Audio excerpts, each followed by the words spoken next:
Coming up on the Danny Moses Show, how the book and the movie The Big Short has impacted me both personally and professionally. And speaking of books, I sit down with best-selling author Bethany McLean, who has chronicled some of the biggest financial stories of the last several decades. We find out what she's focused on today. And of course, my Kalshi Picks of the Week. Over 30 years of beating Wall Street, predicting the famous Big Short. Now, he's here for you. This is the Danny Moses Show. Having been a character in both the book and the movie The Big Short certainly has had its benefits, but it also has its drawbacks. Inevitably, almost every time I'm interviewed, or if I'm a guest on a podcast or show, I'm introduced as Danny Moses from The Big Short. Then there are a few standard questions that normally follow. First, is there another Big Short out there? If so, what is it and when will it happen? Secondly, do you see any similarities today to what you saw then? Next, when did you first realize that we were going to have a housing and mortgage crisis? And lastly, were you happy with how you were portrayed in the movie, and was it accurate? Let me address each of these questions. Financial history is littered with boom and bust cycles, each with different causes and impacts on the economy. Without fail, innovative and transformative business ideas are often exploited and levered and reach a breaking point where the economic viability and early success is quickly compromised as everybody tries to get in on the action. Whether it was railroads in the late 19th century or the panic of 1907 when the viability of the U.S. banking system was brought into question and J.P. Morgan himself helped rescue the system, which actually led to the creation of the Federal Reserve, it's always something. We all know about the crash of 1929, which led to the Great Depression, the oil shock in the 70s, the crash in 87, the dot-com bubble, and of course, the Great Financial Crisis. While all of these events had unique catalysts, history has proven that because of human behavior, that thing might not repeat but will often rhyme. So, is there another Big Short out there? There is something always brewing, and it's just a matter of time before the trade that everybody is in, like everything surrounding AI, gets too crowded and you start to hear things like, this time is different, and valuation doesn't matter. Tie this in with the growth in private credit, which in some cases is helping fuel that AI trade, and you can envision a form of contagion that could feed on itself if things begin to unwind. Do I see similarities today that I saw during the GFC? Some, such as growth in private credit that was ironically fueled by financial reforms post-GFC when banks had their hands tied and had to rein in lending. A new industry was born. As I just talked about its role in AI, private credit extends well beyond that. And because these loans don't sit in the traditional banking system, there is a belief that if things turn sour, it won't wreak havoc on the markets and the economy. Unfortunately, I don't believe this is the case. Just because the banks don't have deposits at risk this time around doesn't mean that the knock-on effects won't be felt throughout the system. We are beginning to see some cracks, and while things still feel contained, it won't take much for the fault lines to start fracturing. So when did we know that the housing crisis had reached the point of no return? Well, it was a combination of things. We saw how much money Wall Street was making packaging up mortgages and selling them to fixed income investors that believed that the AAA rating from the agencies actually meant something. We saw mortgage product innovation like ARMs work their way into the subprime category, creating refinancing risk after only a few years. We saw traders on Wall Street making millions. It just felt too easy, and it was all predicated on one belief, that home prices would never go down. Once Wall Street gets used to making money on a sector or a product, they will inevitably lever it up and squeeze everything out of it until there is no juice left. This was no different. It wasn't a question of if, it was always a question of when. While it took a few years for the thesis to play out, aided by the incompetence of the regulators who were supposed to be watching, when things began to unravel, it was violent, and the rest is history. So lastly, was I happy with how it was portrayed in the movie? Well, the book was pretty much 100% accurate, but the director of the movie, Adam McKay, did take some liberties with the content and did an incredible job of making a complex topic relatable to the public. Was I chased by an alligator while visiting abandoned homes? No. Was it an accidental phone call that helped introduce us to the infamous CDO trade? Yes. Was I always obsessed with where we would be having dinner? No, but I do enjoy a good meal. But the one thing that irked me was that Adam McKay labeled me as the optimist of the bunch. You may ask, why wouldn't you want to be labeled as an optimist? Just to clarify, I always try and be optimistic, and I was confident at the time that we were on the right side of the trade, but I was extremely pessimistic about what the world might look like if things unfolded as we imagined. For better or worse, having had a front row seat to the Great Financial Crisis gave me a form of financial PTSD that always makes me look for what can go wrong with an investment before looking at what can go right. While that will certainly cause me to miss some opportunities, it gives me a level of comfort I need, given that things I have seen in my time on Wall Street, and I hope I can impart some of these experiences that might help you as well. Coming up next, if you thought The Big Short was a great book and movie that chronicled the Great Financial Crisis, I have one even better. Bethany McLean, the best-selling author of many books, including The Smartest Guys in the Room, which chronicled the collapse of Enron, as well as All the Devils Are Here about the GFC, joins me.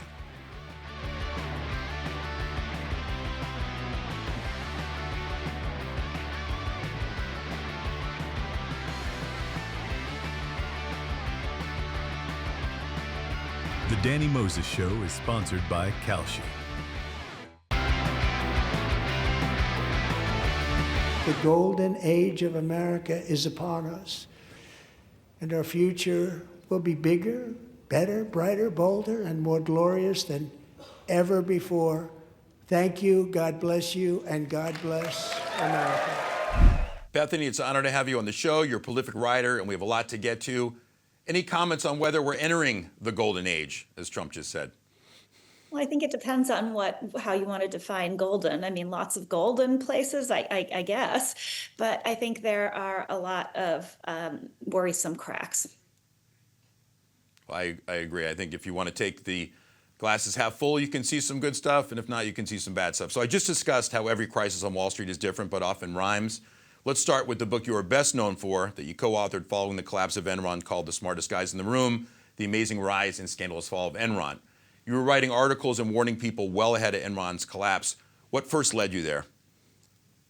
So I had become a bit like you, skeptical of the conventional wisdom, because I wrote a column for Fortune called Companies to Watch, which was a stock picking column. And I started to learn during that period that Wall Street is always selling something, right? And there aren't very many people who are going to tell you that the thing they're selling might have some really fundamental flaws.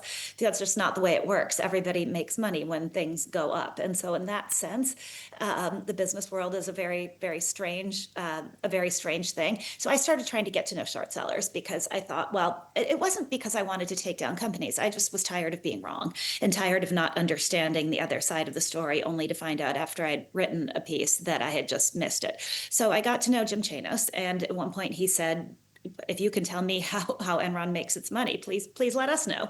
And I had worked in finance for a few years. At that point, I still knew how to do spreadsheets. And so I did my spreadsheets. And it was just interesting because nobody had the answer to what was a really fundamental question, which was, how does Enron make its money? And you'd think that wouldn't be possible. Isn't that what all the armies of analysts were supposed to be out there doing?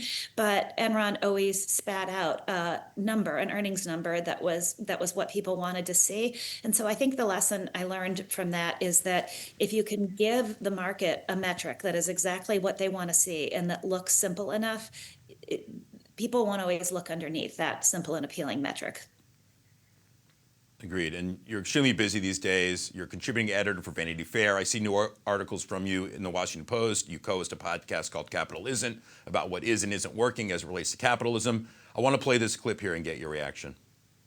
It's like people are experiencing the economy really different because of the income inequality. And you can't just say, oh, GDP is going up, oh, the stock market's going up, everyone's doing great. Nah, like it's so different for different people. Yeah, I guess the billionaires are doing great, as always, but not the people who are making in the lower quintile or the lower half, the lower 80%. Bethany, I know you write a lot of articles about what's going on in the economy, the K-shaped economy. This is a little glimpse of it, obviously. Share your thoughts there, if you don't mind. So I think that person is exactly right. And I think it's really worrisome because this sense that the economy doesn't work for everybody risks eroding the fundamental legitimacy of capitalism. And I think some of the people who should have a broader sense of responsibility, not because out of morality, but out of their own self-interest, are failing to understand that the economy is, in the end, not just the economy, it's our social system, it's our democracy. And if you start to erode people's trust in institutions and in the economy, you eventually really do start to erode everything. And that's not to anybody's advantage over the long term. That said, I think AI has a potential for people not to have to care. In other words, like a conventional old corporation, JP Morgan doesn't do well at some point if the rest of us stop doing well. They actually do have to care. It's in Jamie Dimon's self-interest to care about the rest of the country. I'm not sure that's true about some of the new AI companies. And I worry about that fundamental link between having a functioning population and the ability of some people to make billions is getting broken. We're going to get into AI in a minute, and I want to comment on that clip as well, which is I just don't see how the bottom half of the K is going to be able to catch up. And I think if the two were to meet in the middle or get close, I think the top half will come down. We're going to talk about in a minute. So I'm sure you're always working on a new book. Can you share with us how you're allocating your time these days and get into some of the current topics, which I know I just mentioned that you're focused on? I don't know if you can let the cat out of the bag or maybe what you're working on. So. Just pure chaos, basically. I wish I had a plan for managing my time. I need to come up with that. I spend a lot of time on this podcast I do with Luigi Zingales at the University of Chicago called Capital Isn't, and we're exploring what's working in capitalism and what isn't because we view it as fundamental to our democracy. I'm writing for the Free Press and doing some pieces there, and I'm working for a startup media company called Hunter Brook and doing some investigative pieces there. I don't know that I'll ever write another book for a few years after I finish one. I say that was such a hideously painful process that I'm never doing it again. And then somehow I seem to get amnesia and go through the same thing all over again. But right now I'm still in the never, ever, ever phase. Well, don't say that because you're a great writer and I'm sure something will come out of that. But so I consider you an investigative journalist, and I think it's needed more than ever given kind of the lack of enforcement from the SEC and the DOJ. You just mentioned you're also helping a company who writes short reports. Tell us how we can kind of protect ourselves if the regulators aren't going to do their job and what we should rely upon to kind of get information. Well, I think there is an enormous amount of information out there today, and it is different from back in the day. Even at the time of the financial crisis, or definitely going back to Enron, if you were going to get exposed to people who thought differently, you had to know people and you had to dig your way in and figure out how to talk to people, and they were never on the record.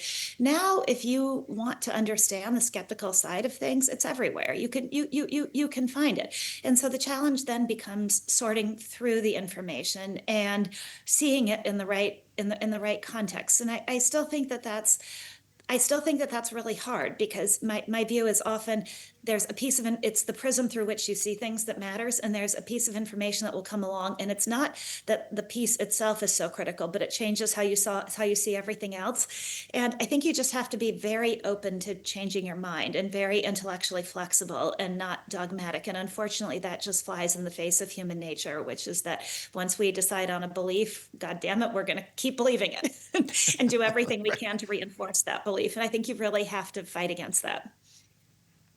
All right, so let's touch on AI and its impact on stocks and the economy. You just wrote an essay on Free Press titled, "Will AI Doom Us All? The Market Can't Decide." It was in response to what is being called the Scrutiny memo, which was a look ahead to how things could play out in 2028. So we were just all struck by this memo, and people started blaming it immediately for the slide in the market on Monday.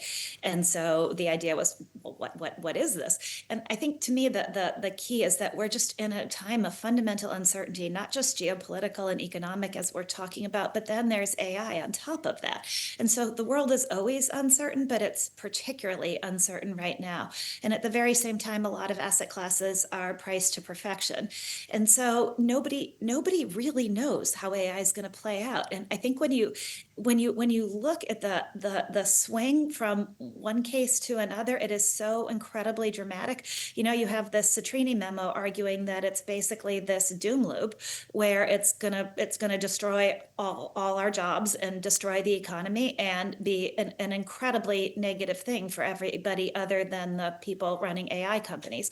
And then you have people on the other hand who say it's fine, it's going to be great, it's going to usher in this new golden age. And the thing is, nobody knows. And on top of that, you have, even if it could cause immense economic carnage even along the way if, say, investments in data centers can't earn an economic return. So you have all these very scary scenarios mixed with some very beautiful scenarios, and nobody knows. And we're going to have to wait to see how it plays out. But I think that creates just this, on top of all the other uncertainty, it's just layer upon layer of uncertainty in our world right now. And it's really hard for human beings to cope with. It's amazing how no one asks questions when the stocks are going up because the margin improvement related to AI, but when stocks start to go down, they're like, why are stocks down? And what does this now mean to my employment, in the future? And that's really what this memo is kind of a look at. So, all right, so we're beginning to see cracks in private credit, and I know you've been writing about this. And of course, the retail investor will be the one left holding the bag. Give me your thoughts on that, because I've shared mine endless times. Yeah, so I have some skepticism about private credit. I understand the arguments, match funding, et cetera, et cetera, et cetera, but it also intersects with a lot of these players pushing into the retail market. And so then the funding is no longer matched because, as we saw with Blue Owl last week, you've promised investors that they can redeem their money. And yet the money is tied up in investments where so it's the same old problem. I also have this fundamental objection to this idea that, oh, it's outside the banking system, so it's safe, because, as I think you agree and you said, everything always leaks back into the banking system at the end of the day. Subprime mortgages were supposed to be not a risk for the banking sector because they were supposed to sit outside the banking system. That wasn't the way it worked. And even now, there are all sorts of financial mechanisms by which the risk from private credit is coming back into the banking sector. And so I think what fundamentally bothers me the most about it is that I don't think it's private at the end of it all, because it now is such a big swath of the economy. It's the banking sector, it's people's retirement. The government will have to bail it out if something goes wrong. And that just seems, I think you can see that coming. And that feels fundamentally unfair to me. Well, that'll be trillions of dollars if that does happen, and I couldn't agree more with you on that. All right, so you've written many books, including Shaky Ground, speaking of trillions, about the mortgage giants Fannie and Freddie. What are you expecting will unfold there? Because we're trying to get mortgage reform. Will that make mortgage rates go higher potentially if they can actually get these things public? Talk to me your thoughts there. So I don't think that Fannie and Freddie will go public again, at least not anytime soon. I think that the Trump administration has realized that they're a wonderful toy, and because they're under government control, they can be deployed to do things like go out and buy $200 billion in MBS to push down rates. And once the government understands that that's a tool that they can use that can exert influence in markets outside of the Federal Reserve, I think it's very unlikely that they're going to want to give that up. And that was always the risk of so-called conservatorship, was that it would put too much of a swath of our economy, it would make it into a political tool. And I think that that's what has happened. But now that it's happened, I don't think the government is going to give that up. So I'm not sure Fannie and Freddie are ever going public again. I think a lot of the problems we see in housing markets today trace their roots to the great financial crisis. And it shows that even though it was however many years ago, 15, 16 now, it's not over. These things have very, very long tails. And I think it has had a long economic tail and a long tail, politically speaking, that has led to destabilization and distrust. Yeah, all we did was transfer the debt to the government balance sheet from everywhere else. Any other policies? I know this administration wants to, focus on affordability and help consumers as much as they can. Anything you see they're doing out there? We just talked about mortgage, but there's housing, there's other things trying to keep costs down that you see that can really be effective? I don't know that anything can be effective. And I think while they are making noises and talking about some really important things, they're also ignoring the elephant in the room. I have not yet seen any sort of coherent government thought process about AI. It seems to be a let it rip philosophy, because if we don't let it rip, we might risk losing to China. And oh dear God, what could be worse than that? And if this does go if the Citrini memo is right, and this does lead to the massive wipeout of jobs across the spectrum, then that is the biggest risk facing the country. And I would love to hear some coherent preparation for that and believe that we might get some. It's like the China shock all over again, right? Where people saw that that this could hollow out manufacturing communities, but everybody just looked the other way and didn't do anything about it. And that's been profoundly terrible for certain swaths of the country. And I worry that this is happening now at a much bigger scale, and no one is coming up with a coherent plan to address it. And if we don't get that right, I'm not sure that anything else matters. Sounds like you have your next book, Bethany. It might be a couple years away, but it sounds like that will be one of them. So I can't thank you enough for coming on the show. I'm going to write a happy book next.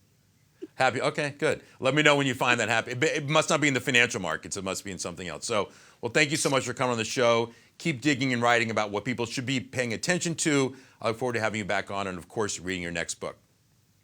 Thank you for having me. When we return, my Kalshi pick of the week.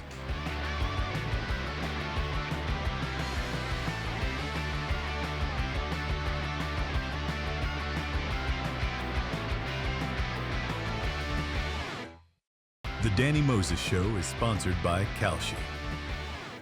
Welcome back to the Danny Moses Show. It's time for my Kalshi Pick of the Week. Remember, when you're trading on Kalshi, you're trading with other users. Similar to buying or selling a stock, you can jump in or out of your position at any time to lock in a profit or cut your losses. These are just my opinions, not telling you what to trade or offering any investment advice. In the first episode of the Danny Moses Show, I discussed the level of U.S. debt and why I believe it's a major issue. Maybe not right now, but at some point we're going to have to deal with it. And at the very least, it bears watching. The total amount of debt is currently hovering just under $39 trillion, and wouldn't you know, there's a Kalshi event contract for that. This contract allows you to trade where the U.S. debt will be at the end of Trump's term. Specifically, where will U.S. national debt be in the fourth quarter of 2028? What is startling about these prices is where I see $50 trillion trading, a little higher than a 50% probability that we hit that number by the end of 2028. Now, I'm certainly in the camp that we will grow our debt faster than current estimates, but even under bearish scenarios where GDP is lower and rates are higher than forecasts, it's hard to see us piercing the $50 trillion level unless we have a major slowdown in the economy, some form of a financial crisis, or some event like a pandemic that would cause major government intervention. Over the last few weeks, there have been several forecasts released, some from nonpartisan organizations like the Congressional Budget Office, or CBO, that don't even exceed $45 trillion in debt by that time. I will note that on the same event contract, it is showing over an 80% chance that we blow through $45 trillion. So what's the takeaway? And what should you do? Pay attention, and while you're at it, choose the no to $50 trillion at 49 cents, because if you are wrong, there are way more important things to worry about. Again, these picks are not financial advice, but if you want to learn more, download the Kalshi app, read the rules, and use the promo code MOSES to get $10 when you trade $10. Back with my closing thoughts in a moment.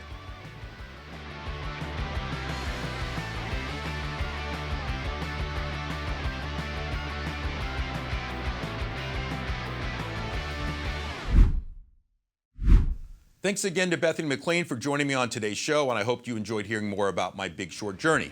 I'll be back with you next week for another episode of the Danny Moses Show. In the meantime, you can follow me on various social channels or go to DannyMoses.com, where you can find links to my latest posts and appearances, including the What Are We Doing Substack I co-author with my fellow Big Short partners, and watch these episodes anytime on ScripsNews.com/Danny Moses. So until then, I will keep an eye out on the markets for what everyone is talking about, what nobody is talking about, and what I think matters most to you. I'm Danny Moses.